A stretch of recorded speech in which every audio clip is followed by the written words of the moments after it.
Hello friends, welcome to channel master botany again. मैं हूं आपका दोस्त विनय कुमार सिंह। बनारस हिंदू यूनिवर्सिटी का जो क्वेश्चन पेपर था, जो आंसर की वहां पे एक्चुअली रिलीज़ हुआ है, उससे हमें क्वेश्चन पेपर मिला है और आज लास्ट डेट है आपका चैलेंज करने का। तो मैं उसके क्वेश्चंस का आंसर एक्सप्लेनेशन दे रहा हूं। 3 पार्ट्स हो चुके हैं। अगर आपने वो वीडियोस नहीं देखे हैं तो इस वीडियो के डिस्क्रिप्शन में आपको सारे का लिंक मिल जाएगा, आप क्लिक करके उन वीडियोस को देख सकते हैं। बिना देरी किए चलते हैं हम क्वेश्चन नंबर 91 पे, और ये लास्ट पार्ट होगा जहाँ पे हम क्वेश्चन नंबर 120 तक के सारे क्वेश्चन को देख लेंगे।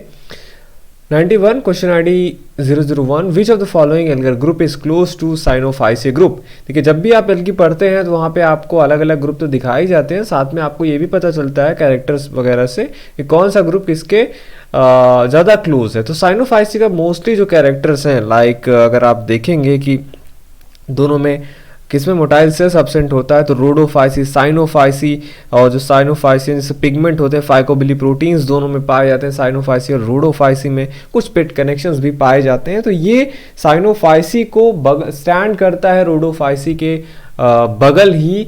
तो दोनों के दोनों ग्रुप आपस में वो हैं, एक दूसरे के समान है। तो इसका करेक्ट ऑप्शन क्या है? थर्ड है। क्वेश्चन नंबर 92 पे आते हैं। माइकोराइजा जो होता है वो किसका एग्जाम्पल होता है? तो माइकोराइजा एक सिम्बायोसिस है और ये एक टाइप का म्यूचुअलिज्म है। म्यूचुअलिज्म मीन्स जहाँ पे दोनों पार्टनर बेनिफिट होते हों। जैसे अगर हम बात करें जो प्लांट है वो ऑर्गेनिक मॉलिक्यूल्स प्रोवाइड कराता है, जो फोटोसिंथेसिस है फंगस को, वहीं फंगस जो होता है प्लांट को वाटर और मिनरल न्यूट्रिएंट्स, जैसे मोस्ट इंपॉर्टेंटली फास्फोरस प्रोवाइड कराता है।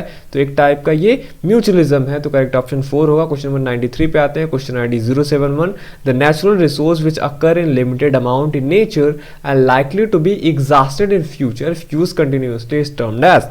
यहाँ पे आपको 2-3 चीज़ें याद रखनी की जो एनर्जी के सोर्सेज होते हैं, 2 टाइप के होते हैं, conventional and non conventional. Conventional वो होते हैं जो हम यूज़ करते आए हैं लॉन्ग टाइम से, और वो एग्जॉस्ट हो सकते हैं ओवर कंजम्पशन की वजह से।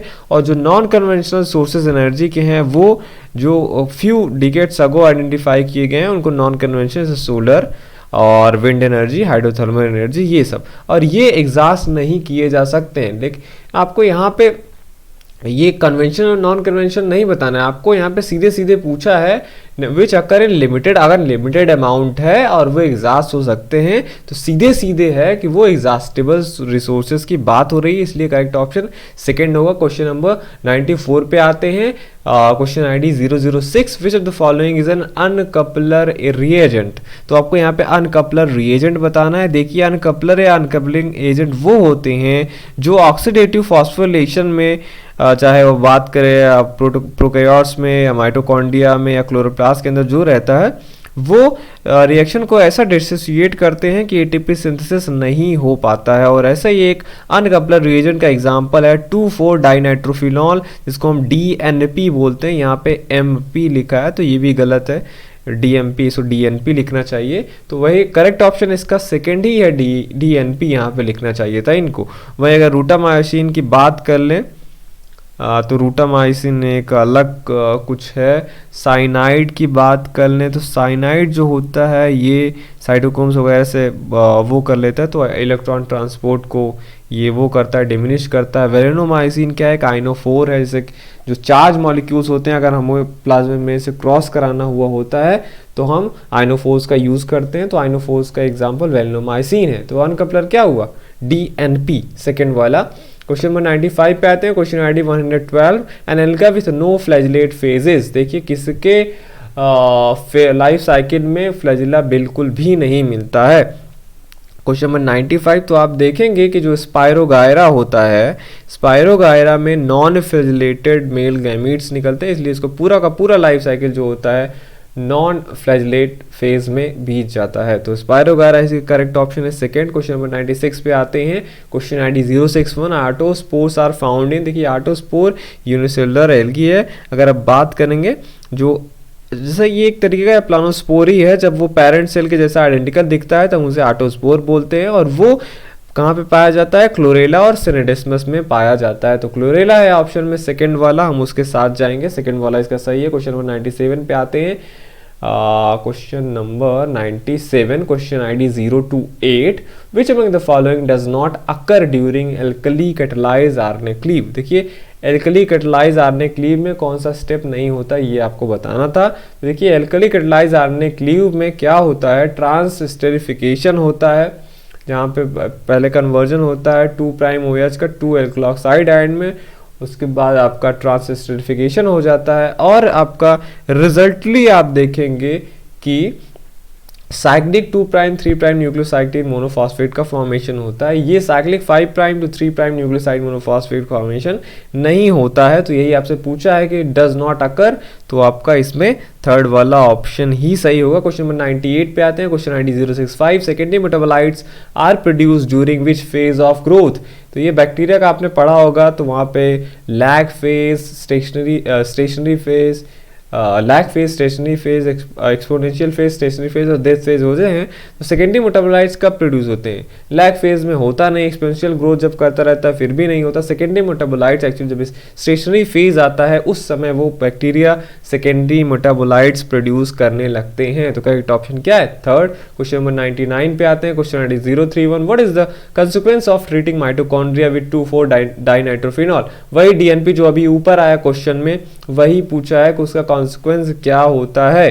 तो इसका मैंने अभी भी बताया कि ये क्या करता है, ब्लॉक करता है एटीपी सिंथेसिस को by dissipating the proton gradient across inner mitochondrial membrane. तो ये जो प्रोटॉन ग्रेडियंट बना रहता है उसको बिगाड़ देते हैं, जिससे एटीपी सिंथेसिस नहीं होता है डीएनपी का, और यही इसका करेक्ट ऑप्शन है सेकंड। क्वेश्चन नंबर अब हम देखेंगे 100, क्वेश्चन को ID 025, which of the following is a characteristic feature of eukaryotic translation का कैरेक्टरिस्टिक फीचर कौन सा है। तो an amino acid tRNA enters the A site, initiator tRNA is a MET tRNA, use of FMET tRNA is controlled by IF2 और initiation needs 305, actually इसको 30s सब unit होना चाहिए, यहाँ पे इन्होंने 305 लिखा है। तो ये कैरेक्टरिस्टिक फीचर क्या है, जो एमिनो एसिड tRNA होता है वो तो ए साइड पे एंट्री करता है बोथ प्रोकैरियोट्स एंड यूकैरियोट में। यहाँ पे क्या होता है, इनिशिएटर जो tRNA होता है वो MET tRNA होता है, यूकैरियोटिक का ये फीचर है, और प्रोकैरियोट में FMET tRNA होगा, और थर्ड वाला तो FMET है तो प्रोकैरियोट का हो ही जाएगा। 30s सब यूनिट क्या होता है आप देंगे, जो 70s टाइप का होता है राइबोसोम प्रोकैरियोट्स में वो 30s और 50s का मिलके बना हुआ होता है, वहीं यूकैरियोटिक का 40s और 60s का मिलके बना होता है। तो ये सब प्रोकैरियोटिक फीचर्स है। जो पेक्यूलियर इंपॉर्टेंट है आपका कौन सा है, सेकंड वाला है कि जो इनिशिएटर tRNA होता है वो MET tRNA होता है। तो क्वेश्चन नंबर 101 पे आते हैं। क्वेश्चन ID 119, दो स्टेटमेंट है, स्टेटमेंट 1 स्टेटमेंट 2। यहाँ पे देखते हैं क्या कहानी है। Regulator is a gene which code for a refresher protein molecule होना चाहिए था, इन्होंने प्रॉब्लम मॉलिक्यूल लिखा है, ठीक है। तो सेकंड पे आते हैं। The messenger RNA attaches itself to the ribosome via its 3 end. तो जो रेगुलेटर जीन होता है वो एक्चुअली एक रिप्रेशर प्रोटीन मॉलिक्यूल को कोड करता है, ये आपने पढ़ा होगा, ये सही भी है। जो मैसेंजर आरएनए है ये राइबोसोम से अटैच तो होता है पर 5' एंड से अटैच होता है, 3' एंड से नहीं होता। तो स्टेटमेंट फर्स्ट जो है ट्रू है, स्टेटमेंट सेकंड क्या है, फॉल्स है। इस हिसाब से इसका थर्ड वाला ऑप्शन सही है। क्वेश्चन नंबर 102 पे आते हैं। ID 089, a climax community which become more or less stabilized due to recurrent disturbance which prevent the establishment of climax community in the area is known as। देखिए कह रहा है जो एक क्लाइमेक्स कम्युनिटी होती है जो मोर और लेस स्टेबलाइज हो जाती है क्योंकि डिस्टर्बेंस की वजह से, और जो क्लाइमेक्स कम्युनिटी होता है उसके स्टेब्लिशमेंट में क्या होता है, थोड़ा सा रुकावट आती है। तो वो क्या है, pre climax, post, dis climax और सुपर क्लाइमेक्स। तो देखिए प्री और पोस्ट क्लाइमेक्स अलग है। कुछ एरियाज में जो क्लाइमेक्स कम्युनिटी होती हैं डेवलप होती हैं वो सिमिलर क्लाइमेटिक कंडीशंस की होती हैं। अगर कम्युनिटी जो होता है वो has life forms lower than those in expected climatic climax तो उसको प्री क्लाइमैक्स बोलते हैं, और अगर हायर होता है तो उसको पोस्ट क्लाइमैक्स बोलते हैं। डिस क्लाइमैक्स क्या है, जब एक stable community which is not the climatic और edaphic climax for the given site is maintained by man और is domestic animal, it is designated as disclimax. डिस याद रखिएगा, डिस्टर्बेंस क्लाइमैक्स। तो यही इसका थर्ड वाला ही ऑप्शन सही है। क्वेश्चन नंबर 103 पे आते हैं। क्वेश्चन ID 118, दो स्टेटमेंट है यहाँ पे। A form of DNA in which double helix twist in right hand direction होना चाहिए, डायरेक्टर लिखा है, is known as ZDNA। Statement second, a gene which determines the amino acid sequence of a protein is known as regulator gene. तो देखिए यहाँ पे जो question number 103 है, आप देखेंगे कि जो दिया ए फॉर्म ऑफ डीएनए क्या होता है, which double helix twist in right handed dies known as Z DNA. कह रहा है ए फॉर्म जो डीएनए होता है वही राइट हैंडेड हेलिकल सेंस में हो जाता है तो हम उसी को जेड डीएनए बोलते हैं, लेकिन ऐसा नहीं है। जेड डीएनए क्या है, लेफ्ट हैंडेड इसमें सेंस होता है और ए बी डीएनए में राइट हैंडेड होता है। दूसरे पे देखते हैं, कह रहा है एक जीन जो डिटरमिन करता है अमीनो एसिड के सीक्वेंस को एक प्रोटीन में, उसको रेगुलेशन जीन बोलते हैं। या क्या ये लिखना चाह रहा था रेगुलेटरी जीन, तो इसका भी कोई रिलेशन नहीं है। कोई भी जीन ऐसा नहीं होता जो एमिनो एसिड सीक्वेंसेस को डिटरमिन करता हो प्रोटीन में अलग अलग, ऐसा तो कुछ होता नहीं। तो दोनों के दोनों यहाँ पे क्या है, स्टेटमेंट गलत है। सो इसका करेक्ट ऑप्शन क्या होगा, दूसरा। Both statement first and second सा फाल। फॉल्स। क्वेश्चन नंबर 104 पे आते हैं। ID is 081 which of the following is an example of aquatic detritus food chain। देखिए एक्वेटिक डिट्रिटस फूड चेन में क्या होगा, आपका जो देखेंगे लीव्स जो होता है, सर मैंग्रोव वैंग्रोव का फॉल होता है वाटर बॉडी में और फिर कुछ टाइम बाद इंसेक्ट वगैरह उसको खाते हैं, ठीक है। तो ऐसे ही मतलब वो डेड ऑर्गेनिक मैटर से स्टार्ट होता है और फिर वहाँ पे लिजर्ड्स वगैरह तो होते नहीं एक्वाटिक सिस्टम में, मतलब मेनली सॉइल माइट्स जैसे लिखा है। तो फोर्थ वाला ही आपको जो दिख रहा है यही ही इसका करेक्ट ऑप्शन है। Dead organic matter, then bacteria, then protozoa, then rotifers. Question number 105 पे आते हैं हम। दिया है और ID है 016 विच of the following algae is found in the rice field. देखिए राइस फील्ड में मेनली आलोसायरा फर्टिलिसिमा जो होता है ये most important nitrogen fixing species है राइस फील्ड्स में, और यहाँ पे आलोसायरा स्पीसीज दिया भी हुआ है। तो करेक्ट ऑप्शन क्या होगा, सेकंड। क्वेश्चन नंबर 106 पे आते हैं। Question ID 113 with gymnosperm is having bitegmic ovule. देखिए बायोटेक्निक एब्यूल मेनली एंजियोस्पर्म का कैरेक्टर होता है, जिम्नोस्पर्म मेनली यूनिटेक्निक एब्यूल्स होते हैं। जो भी एडवांस फीचर्स होते हैं वो मोस्टली रिलेशन उसका किससे होता है, नीटम से होता है। और यही करेक्ट भी आंसर है इसका कि नीटम में क्या होता है, ये एक्सेप्शन है कि यहाँ पे बायोटेक्निक ट्यूब्यूल पाए जाते हैं जिम्नोस्पर्म में। क्वेश्चन नंबर 107 पे आते हैं। क्वेश्चन ID 030 प्राइम डिफरेंस क्या होता है एक्टिव ट्रांसपोर्ट और फैसिलिटेटेड डिफ्यूजन के बीच में। देखिए यहाँ पे पहला active transport utilises carrier proteins, facilitated diffusion move solute against concentration gradient. तो दूसरा तो गलत है कि फैसिलिटेटेड डिफ्यूजन जो होता है अगेंस्ट नहीं करता, तो हायर कंसंट्रेशन से लोअर कंसंट्रेशन ये अगेंस्ट नहीं हुआ, तो डाउन हिल मूवमेंट हुआ। तो सेकंड वाला ऑप्शन गलत है। पहला भी ऑप्शन गलत है कि एक्टिव ट्रांसपोर्ट कैरियर प्रोटीन से वो पंप्स का यूज करता है। Third facilitated diffusion utilise carrier protein, ये भी सही है, लेकिन यहाँ पे पूछा है prime difference between active transport and facilitated diffusion. Prime मतलब सबसे मेन इंपॉर्टेंट, तो वो चौथा है कि active transport moves salutes again concentration gradient in energy dependent manner। तो चौथा ऑप्शन इसका सही है। क्वेश्चन नंबर 108 पे आते हैं। Question ID 109 the net electrical change in DNA and histones. कह रहे हैं जो नेट इलेक्ट्रिकल चार्ज यहाँ पे लिखना चाहिए था, चेंज लिखा है इन्होंने। जो नेट इलेक्ट्रिक चार्ज होता है डीएनए और हिस्टोन्स पे वो क्या होता है, तो डीएनए पे चार्ज होता है निगेटिव, क्योंकि वहाँ पे जो फॉस्फेट आयंस होते हैं उसकी वजह से निगेटिवली चार्ज होते हैं डीएनए, और जो हिस्टोन्स होते हैं ये पॉजिटिवली चार्ज होते हैं क्योंकि वहाँ पे लाइसिन और अर्जिनिन अमीनो एसिड्स होते हैं। तो करेक्ट ऑप्शन क्या होगा, fourth, negative and positive respectively. Question number 109 पे आते हैं। Question ID 100 The capacity of plant to cope up with unfavorable environmental condition is known। देखिए यहाँ पे कोई प्लांट है जो अनफेवरेबल कंडीशन को कोप कर रहा है, दैट मीन्स वहाँ पे अवॉइडेंस नहीं हो रहा है, ना तो एक्लिमेशन हो रहा है, ना तो एडाप्टेशन वाला प्रोसेस चल रहा है, वो रेसिस्टेंट है। तो इसीलिए पहला ऑप्शन करेक्ट होगा, स्ट्रेस रेसिस्टेंट। क्वेश्चन नंबर 110 पे आते हैं। क्वेश्चन ID 017 मैच कराना था। सबसे आसान क्वेश्चन आप कह सकते हैं इस पेपर का। रोडोफाइसी को रेड एल्गी, फ्यूफाइसी को ब्राउन एल्गी, ज़ैंथोफाइसी को गोल्डन ब्राउन एल्गी, और क्राइसोफाइसी को क्या बोलते हैं, येलो ग्रीन एल्गी। तो यहाँ पे इसका करेक्ट ऑप्शन क्या होगा, फोर्थ वाला, ठीक। अरे डी का दूसरा, सॉरी फोर्थ वाला होगा। क्राइसोफाइसी गोल्डन ब्राउन एल्गी बोलते हैं, ज़ैंथो को क्या बोलते हैं, सी का चौथा means yellow green algae. Okay, तो करेक्ट ऑप्शन इसका कौन सा है, चौथा है। क्वेश्चन नंबर 111 पे आते हैं। क्वेश्चन ID 073 बायोलॉजिकल डाइवर्सिटी कितने हायरार्किकल लेवल्स होते हैं। देखिए बायोलॉजिकल डाइवर्सिटी में 3 लेवल्स होते हैं, genetic diversity, species diversity and ecosystem diversity. 3 hierarchical level हैं, ये आप याद रखिएगा। ऑप्शन नंबर 3 ही इसका सही है। क्वेश्चन नंबर 112 पे आते हैं। Question ID 085 oligotrophic water bodies are characterised by. जो ऑलिगोट्रॉफिक वाटर बॉडीज होते हैं वो किससे कैरेक्टराइज होते हैं, तो देखिए greater depth of light penetration यही इसका सही ऑप्शन है, क्योंकि जो ऑलिगोट्रॉफिक होते हैं मतलब न्यूट्रिएंट रिच ज़्यादा नहीं होते, फ्यू न्यूट्रिएंट्स पाए जाते हैं और उसकी वजह से वहाँ पे प्लांट्स एल्गी वगैरह नहीं ग्रो कर पाते हैं और सारी चीज़ें उसमें सही रहती है, तो उसमें जो लाइट पेनिट्रेशन है वो ज़्यादा होता है। वहीं अगर बात करें आप यूट्रॉफिक लेक्स का, तो वहाँ पे एक्सेसिव एक्यूमुलेशन होता है क्लोरोफिल ए बायोमास का, एक्सेसिव डिमांड होता है डिजॉल्व ऑक्सीजन का, क्योंकि वहाँ पे बहुत चीज़ें डिकम्पोज होती रहती हैं और डिजॉल्व ऑक्सीजन इससे कम हो जाता है। तो ऑलिगोट्रॉफिक का पहला ही वाला सही होगा। क्वेश्चन नंबर 113 पे आते हैं, क्वेश्चन आईडी 114। एंथ्रोजॉइड जो होता है सेराजिनेला का, उसका फीचर, तो एंथ्रोजॉइड जो होते हैं सेराजिनेला का ये एक फर्न है, पर ये क्या है, फर्न एलीज है, मतलब लोअर फर्न आप कह सकते हैं। इसमें ये ब्रायोफाइट की तरह बाइफ्लैजलेट होते हैं और इनका एंथ्रोजॉइड क्या होता है, इलॉन्गेटेड होता है। तो पहला ही ऑप्शन इसका करेक्ट है, elongated and biflagellate antherozoids are found in Selaginella. Question number 114 पे आते हैं, क्वेश्चन आईडी क्या है 108।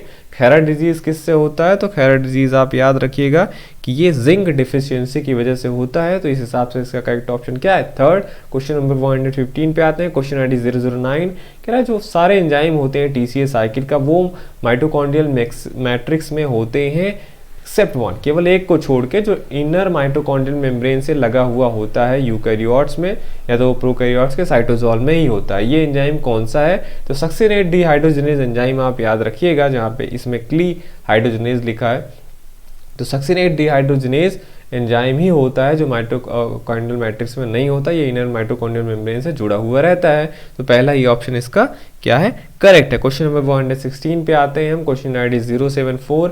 कितने हॉटस्पॉट्स हैं इंडिया में, तो आप याद रखिएगा India has 4 biodiversity hotspot, namely eastern Himalayas, western Ghats and Andaman and Nicobar island. तो ऑप्शन नंबर कौन सा सही है, दूसरा। क्वेश्चन नंबर 117 पे आते हैं, question ID 034। Which of the following explain the degeneracy of, यहाँ पे होना चाहिए इफ, इन्होंने दिया है जेनेटिक कोड। देखिए डीजेनरेसी का मतलब क्या होता है कि जो लास्ट होता है कोडॉन ट्रिपलेट होता है, उसमें जो लास्ट बेस होता है उसका ज़्यादा रोल नहीं होता है, इस वजह से एक से ज़्यादा जो होता है कोडॉन एक ही एमिनो एसिड को स्पेसिफाई करते हैं। जैसे आप अगर कोडॉन चार्ट देखेंगे तो उसमें क्या होता है कि 4 एमिनो एसिड्स हैं, किसी के लिए 6 एमिनो एसिड्स हैं जो एक ही एमिनो एसिड कोड करते हैं, तो इसे कोडॉन का डीजेनरेसी बोला जाता है। तो मतलब क्या हुआ, more than 1 codon can code for 1 amino acid, और इसीलिए इसका करेक्ट ऑप्शन क्या है, सेकंड। क्वेश्चन नंबर 118 पे आते हैं, क्वेश्चन आईडी 080।